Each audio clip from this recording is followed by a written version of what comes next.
John chapter 9, here we go. Jesus heals a man born blind. As he passed by, he saw a man blind from birth. And his disciples asked him, Rabbi, who sinned? Was it this man or his parents that he was born blind? You see how the natural man thinks? Whose fault is that? Jesus answered him, It was not this man. It was not that this man sinned or that his parents sinned, but that the works of God might be displayed in him. Okay? We must work the works of him who sent me while it is day. Night is coming when no one can work. So very often, right, we see these tragedies, we see these problems. People born with certain issues. In this case, the man was born blind, and we say, well, what happened? Okay, did this guy do something to deserve that? Was it his parents that caused it? What's going on here, Jesus? Let's check out what John chapter 9 says in the Mirror version. It says, was it his sin or his parents' sin? Why was he born blind? And Jesus answers emphatically, his condition has absolutely nothing to do with any sins committed by his parents or himself. Neither him nor his parents were guilty of sin. Instead, this is an opportunity for God's actions in Christ to be unveiled in him. And in saying this, Jesus disarms the karma principle that religion hinges on, right? Religion. I do this, I get that. God does this, I do that. It's this back and forth karma principle that the writer talks about. Jesus says this, we must occupy ourselves to accomplish the work of him who sent me. You must take sides with me. Okay, John here records a remarkable statement by Jesus. Okay, Jesus does not say, I must do the works of him. He says, we cannot go in two opposite directions on the same team. Grace and karma do not go hand in hand. Okay? Karma is you get what you deserve. Karma is you put something in, you get something out. Grace is good news through and through, regardless of what you have done. And Jesus comes in grace and truth. So it says right here, grace and karma do not go hand in hand. But we have a very karma style thinking, right? Dualistic thinking. The repeated presence of my I amness in the world is the light of the world. I am the light of the cosmos, right? As long as I am in the world, I am the light of the world. Having said these things, he spit on the ground and made mud with his saliva. Then he anointed the man's eyes with the mud, and he said to him, go wash in the pool of Siloam, which means sent. So he went and washed and came back seeing. The neighbors and those who had seen him before as a beggar were saying, is this not the man who used to sit and beg? And some said, it's he. Others said, no, but he is like him. And he kept saying, I am that man. So they said to him, then how were your eyes opened? He answered, the man called Jesus made mud and anointed my eyes and said to me, go to Siloam and wash. So I went and washed and received my sight. And they said to him, where is he? He said, I do not know.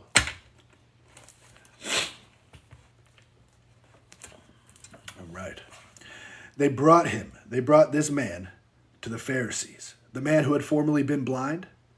Now, it was a Sabbath day when Jesus made the mud and opened his eyes. So guess what's going to happen? Here goes Jesus healing people on the Sabbath. You know how offensive that is to the religious mind, to the Pharisees, to the separatists. So the Pharisees again asked him how he had received his sight, and he said to them, he put mud on my eyes, I washed, and I see. Some of the Pharisees says, this man is not from God, for he does not keep the Sabbath. Right? They're expecting God to follow all these rules. But others said, well, how can a man who is a sinner do such things? How can he do such signs? And there's a division among them. So they said again to the blind man, what do you say about him, since he has opened your eyes? And the man says, he is a prophet. The Jews did not believe that he had been blind and had received his sight until they called the parents of the man who had received his sight. And they asked him, is this your son, who you say was born blind? How then does he now see? See what they're doing? They're going around. They're testing their case here. We don't believe this, right? We got to dive on in and see. They're going to his parents to figure this out. You tell us. This is your son who was born blind. How then does he now see? His parents answered, we know that this is our son and that he was born blind, but how he sees we do not know, nor do we know who opened his eyes. Ask him. He is of age. He will speak for himself. Okay? Now, why are the parents acting like this? Well, we get a little clue. His parents said these things because they feared the Jews. For the Jews had already agreed that if anyone should confess Jesus to be the Christ, he was to be put out of the synagogue. Therefore, his parents said, he is of age, go ask him. See, the parents don't want to be held responsible for what's going on here. That's our son. Yeah, he was born blind and now he sees, but I don't know how it happened. Go ask our son. He's of age. Don't mess with us. They would rather fear the Jews than search for the healer here, right? They'd rather focus on the religious stuff than focused on the God who healed their son. I think there's really something interesting there, right? Sometimes we're so stuck in our thinking that we're not open to the works of God right in front of our eyes right here. These parents are saying that. Look, go ask him. Sure, yeah, he was born blind. Now he sees. Something happened. It's not our concern. Go check with him, because they were afraid. So for the second time, they called the man who had been born blind, and they said to him, give glory to God. We know that that man is a sinner. And he answered, whether he is a sinner, I do not know. One thing I do know, that though I was blind, now I see. And they said to him, what did he do to you? How did he open your eyes? He answered them, I have told you already, and you would not listen. Why do you want to hear it again? Do you also want to become his disciples? This guy's had enough. He's had enough of the questioning. And they reviled him, saying, you are his disciple, but we are disciples of Moses. Remember, Moses is the accuser here, right? Moses is the one that brings the judgment, right? You want to be under the law? That's all you're going to have, a guilty conscience. Worried about judgment, worried about following the rules, judging yourself against other people. The man has been healed, but they're focused on who broke the rules. How could he do this on the Sabbath? Yeah, you might be Jesus' disciples, but we are disciples of Moses. We know that God has spoken to Moses. But as for this man, we do not know where he comes from. And the man answered, why? This is an amazing thing. You do not know where he comes from, and yet he opened my eyes. We know that God does not listen to sinners. But if anyone is a worshiper of God and does his will, God listens to him. Interesting, huh? So we've got some fallen theology here, as if God doesn't listen to sinners. Where did he get that from? Maybe from Moses, maybe from the law, maybe from the Jewish teachings. Right? What do we come to find out about Jesus? He's a friend of sinners. He died for sinners. He loves sinners. In fact, before Jesus came, there was only sinners, right? For God so loved the world that he sent his son. He loved the sinners. That's God's default position towards sinners. We got to get that in our head, guys. Remove the religious separation here. God's default setting towards sinners is that he loves them. Okay? So if your default setting is not the same towards sinners, somebody's got to line their mind up with God's mind. Jesus' default is loving sinners. That doesn't suddenly change whenever you are a saint, okay? God is love. All right. So he says, look, this is an amazing thing. You don't know where he comes from, yet he opened my eyes. We know that God does not listen to sinners, but if anyone's a worshiper of God and does his will, God listens to him. Right? Never since the world began has it been heard that anyone opened the eyes of a man born blind.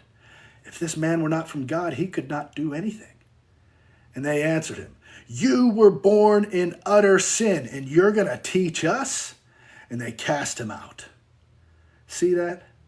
See that? Look, God's default towards sinners is that he loves them, that he dies for them, that he gave his life for them, that while they're dead, he makes them alive. And these teachers said, you're a sinner. You can't teach us anything. It's the religious mindset, guys, the separatist. You look up what Pharisees are. This is what they're separatists. They're in their own little world where they think they're high and mighty because they follow the rules. Jesus heard that they cast him out. So see, they cast this guy out for trying to say, look, maybe he is from God. You know, how else could he open the eyes of the blind? They get mad at him, they cast him out, and Jesus hears this. He hears that they cast him out, and having found him, he said, do you believe in the Son of Man? He answered, and who is he, sir, that I may believe in him? Jesus said to him, you have seen him, and it is he who is speaking to you. Imagine that. Imagine meeting this guy one day and hearing this story, guys. Unbelievable, right? Jesus reveals himself to this guy. Yep, he says that. You saw him, and it is he who is speaking to you. This guy says, and he says, Lord, I believe. And he worshiped him. And Jesus said, for judgment I came into this world, that those who do not see me may see, and those who may see, and those who see may become blind. Let me read this again, because I think it's important. Jesus says this.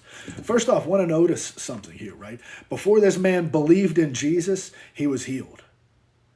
Before this man believed in Jesus, he says, I think that guy's from God. He's at least a prophet. But the religious people called him a sinner. It was only after Jesus directly said to him, it is I who speak to you, the Son of Man, that this man says, Lord, I believe. Sometimes we get our order mixed up, okay? Jesus says this, for judgment I came into this world, and those who do not see, that those who do not see may see, and those who see may become blind. He's flipping it on the Pharisees. See, the Pharisees were so self-righteous, they thought they knew it all. And Jesus is saying, yeah, you're going to become blind, and those who don't see, those are the ones who will see. Jesus is always flipping the script on everybody. Some of the Pharisees heard him. They were near him, and they heard these things, and they said to him, hold on, are we also blind? Jesus said to them, if you were blind, you would have no guilt. But now that you say, we see, your guilt remains. So, think about this. For judgment I came into this world. Whose judgment? Our judgment, guys. Remember, they judged him guilty, even though Pilate said he was innocent. They threw him up on the cross. It was our judgment laid out upon Jesus. He came into the world for this very purpose, right? Because remember, he says just in the previous chapter, I judge no man. So when he came into this world for judgment, he's not coming in here to judge us. He says that many times. It's our judgment that he is coming to take. We are the ones, humans, put Jesus up on that cross. And so Jesus says to them, if you were blind, you would have no guilt. But now you say, we see, and your guilt remains. That wraps John chapter 9.